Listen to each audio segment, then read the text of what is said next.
All right, so we're working on the 1992 Dodge Dakota LE. And we got an odometer setting of 194,790.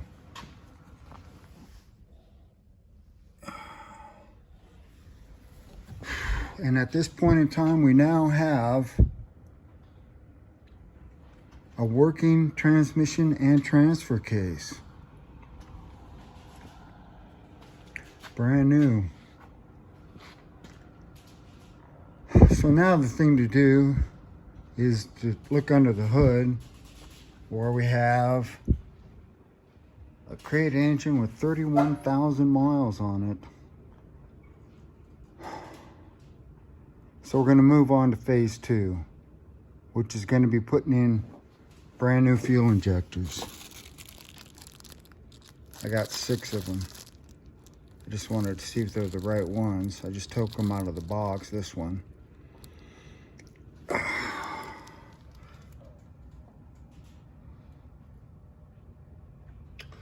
So that's going to be a little work. And then new spark plugs, wires, distributor cap from Excel. We'll do that also. The thing about these that you need to know, that little O-ring there has to be oiled before you put this in, or it'll never seal up and it will leak fuel. The fuel sprays out around here and could cause a fire. This thing never lit up on me, thank goodness. But a lot of people said they could smell the fuel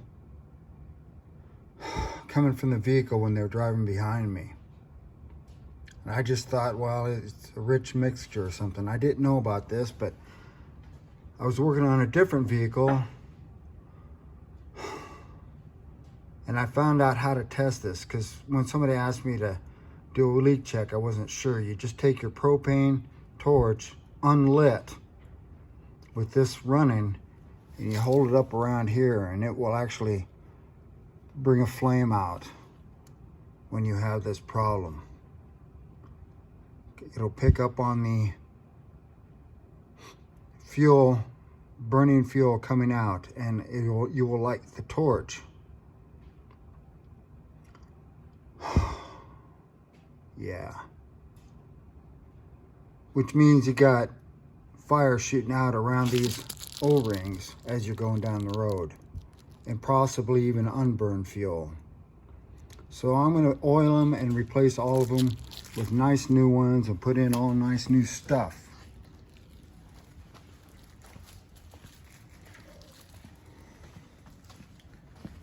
This is my complete set.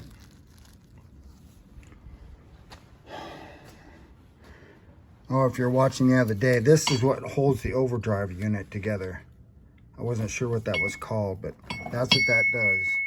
You put together the overdrive unit and then this goes down in there until you put it into the transmission, or put the transmission into it, because this is what's sticking out of the transmission that you slide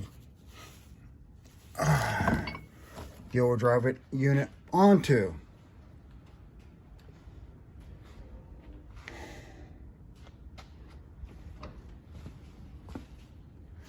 You can make one out of an old one if you have an old one, which unfortunately I do now. There it is. It looks almost like they just cut that one off right here, and that's that hole for, I thought that was to put a handle on it. In fact, they supplied a piece so I could do that. So that's where you kind of make a, you can put something through there and make a handle. All right. So the truck tried to take off in reverse when I was trying to find neutral so I could check the fluid, which actually made me very happy. But I knew it probably wasn't full of fluid yet. So I did add another quart after I checked it.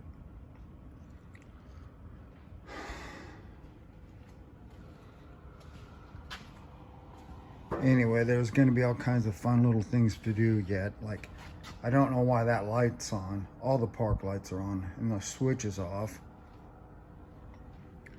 And now my ignition switch even started working.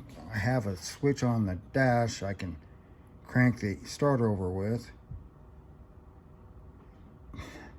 But the key worked, and it didn't in the past. All I did was put on another starter exactly like the one that was in there, because I cracked the case on the other one. I dropped it on the ground, unfortunately for me.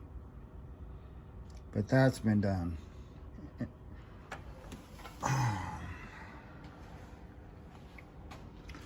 So I still got some sunlight left, so I'm gonna probably dig into doing them fuel injectors next. Wow. Truly a great day, knowing that the transmission I built works, and so does the transfer case. Totally awesome. Totally awesome. So this is John Rudy with Rudy Racing, signing off.